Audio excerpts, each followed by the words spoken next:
మహేంద్రగిరి యుద్ధ నౌకను జాతికి అంకితం చేస్తున్నారు రాజ్నాథ్ సింగ్. లైవ్ చూద్దాం.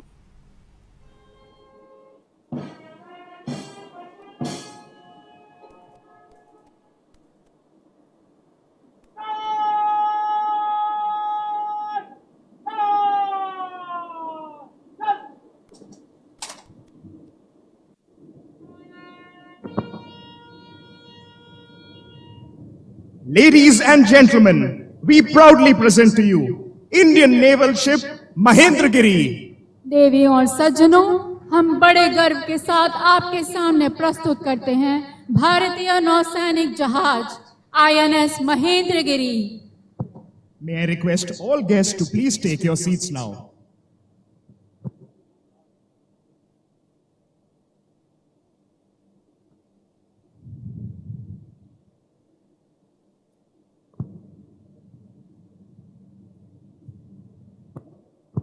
देवियों और सज्जनों, अब माननीय रक्षा मंत्री श्री राजनाथ सिंह सभा को संबोधित करेंगे.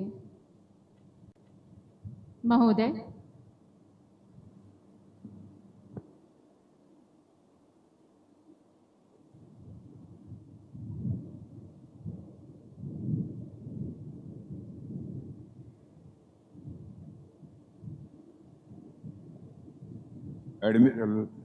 Admiral Krishna Swaminathan, chief of naval staff, vice admiral Sanjay Bhalla, flag officer commanding in chief eastern naval command, rear admiral Alok Ananda, flag officer commanding eastern fleet, captain retired Jagmohan, CMD Malgaon dock ship builders limited, INS Mahendragiri के कमांडिंग ऑफिसर्स और crew members, defence ministry और Indian navy के सारे under officials और sailors, distinguished guest, media के मित्रों, देवियों और सज्जनों,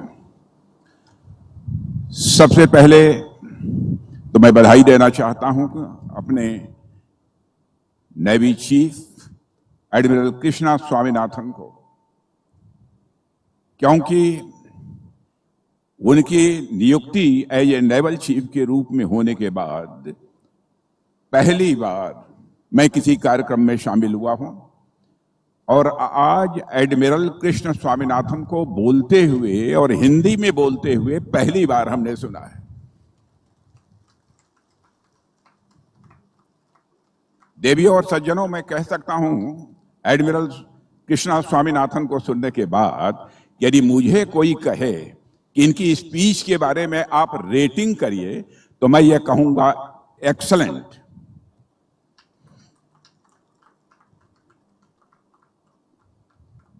देवियों व सज्जनों, INS महेंद्रगिरी के कमीशनिंग के अवसर पर आप सबके बीच उपस्थित होना मेरे लिए अत्यंत एक गौरव का विषय है. मैं इस अवसर पर मझगांव डाक शिप बिल्डर्स लिमिटेड के हर एक कर्मयोगी को, इंडियन नेवी को, महेंद्रगिरी की पूरी क्रू को तथा सभी देशवासियों को हार्दिक बधाई देता हूं. साथियों, यह एक सुंदर संयोग ही है. यह कमीशनिंग आंध्र प्रदेश के विशाखापट्टनम में हो रही है.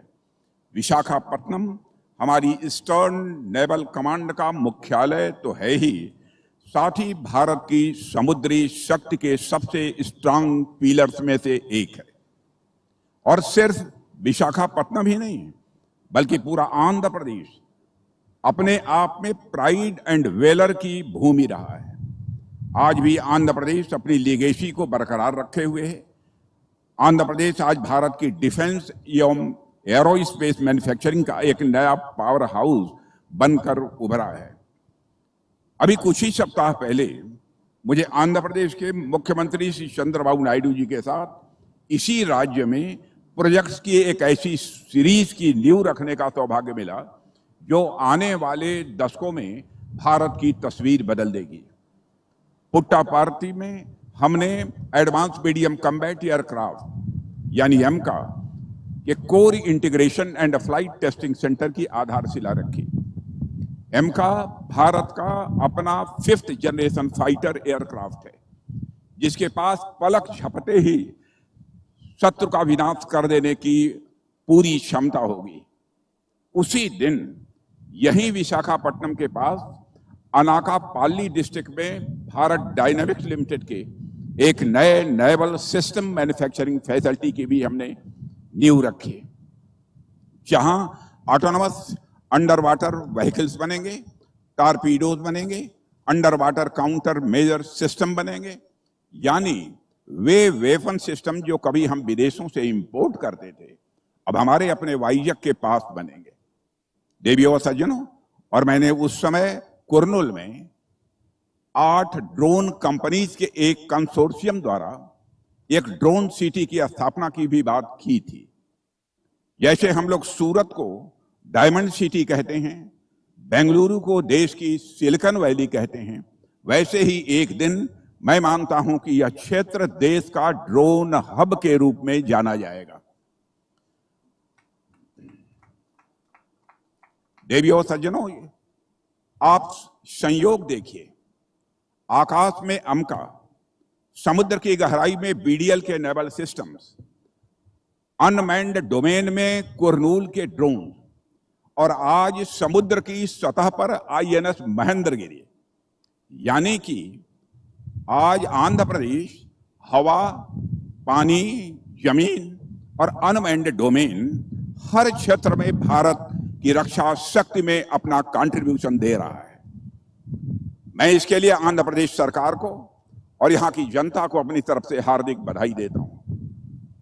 साथियों, यदि मैं आईएनएस महेंद्रगिरी की बात करूं तो आप सब जानते ही हैं कि यह हमारे प्रोजेक्ट 17A का ही एक पार्ट है, जिसे नीलगिरी क्लास ऑफ फ्रिगेट्स भी कहते हैं। और आज जिस महेंद्रगिरी को हम यहां पर कमीशन कर रहे हैं वह मझगांव डाक लिमिटेड में बने चारों P-17A जहाजों में अंतिम यह वारशिप है।